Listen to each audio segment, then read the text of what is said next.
High school, the best years of your life. The years when you're supposed to find your friends and your interests. The place where you're supposed to feel welcome.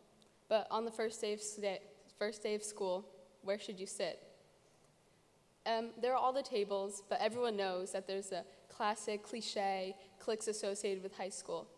You have the Instagram famous popular kids who constantly post pictures with their top 50 best friends.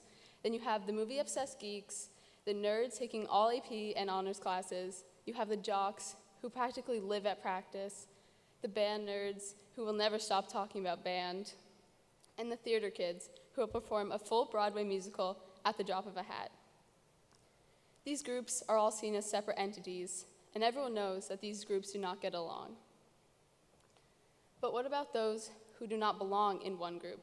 For example, I play the flute, so would I sit with the band nerds? But I used to run track and cross country, and I played softball. So am I a jock? I take honors classes, so I would sit with the nerds. But I enjoy Star Wars and Harry Potter and video games, so I'm a geek. But then I listen to musicals and I go to dance class, so would I be a theater kid? So where would I sit at lunch? This belief that everyone must fit into one category or clique can hurt those like me who feel like they do not belong in any of these groups. As people, we constantly feel the need to simplify the people around us. Rather than accept that everyone has varying interests, we force people into one box that we think defines them best. Rather than actually learn about someone, we just want to simplify them. So growing up, I never really found a true group of friends.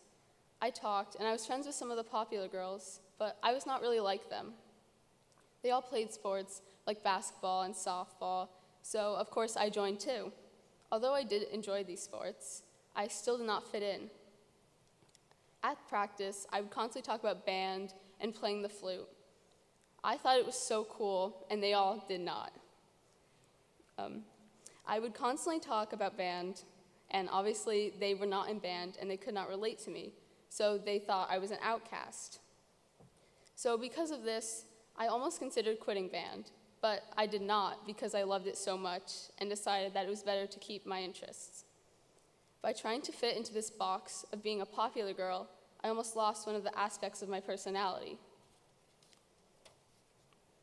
Similarly, a friend of mine forced himself into this girly girl, popular girl category. She really liked math, and she constantly wanted to learn more about it.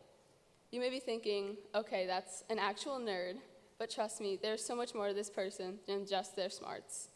Along with being incredibly artistic, they're also an incredible human being, and they're incredibly nice, and they also play band like me.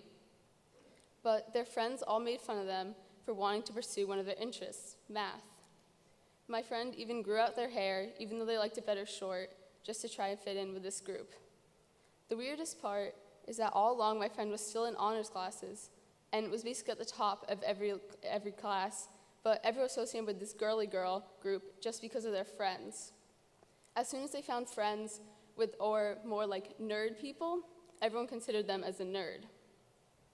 So I know it's really easy for me to come up here and say that you should all just stop labeling people and don't judge a book by its cover, but I cannot control you guys and force you to stop labeling people.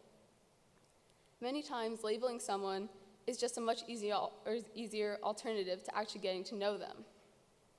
As humans, we like everything to be simple. We think the people around us are simple, but we think we are complex. So instead of looking at other people like we look at ourselves, we simply put them into one category. It's also incredibly hard to stop labeling people when every movie or TV show uses labels as character traits. Instead of having the nice, funny kid, you have the nerd, or you have the jock. So no one truly knows what people are like. And then a person doesn't always seem like a person in these movies. They just seem like a label. So today, you can promise me to be yourself. I'm sorry if that's a little cheesy, but we truly need to stop worrying about labels and what is defined as normal. Normal can be defined as something that is common or usual, but in reality, what do we all have in common? Almost nothing, because everyone is different and has their unique and individual interests. So, what would we define as normal? We call these fake teenagers on TV shows or movies normal. because they have all their friends and they're constantly going to the mall and parties, and we see that as normal. But as soon as someone who doesn't want to go to the mall and go to parties, they are seen as not normal. But these lives on TV are nothing like real teenagers, but we still consider them normal. What we really need to understand is that no one is normal or usual. No person is like another. So truly, we need to stop putting people into the same categories when everyone is unique and individual. So instead of trying to force people to fit in or to stand out, we truly need to be ourselves. So you can all only be happy when you are yourself, and I think you are all pretty amazing in your own way, and you do not need to change. Thank you.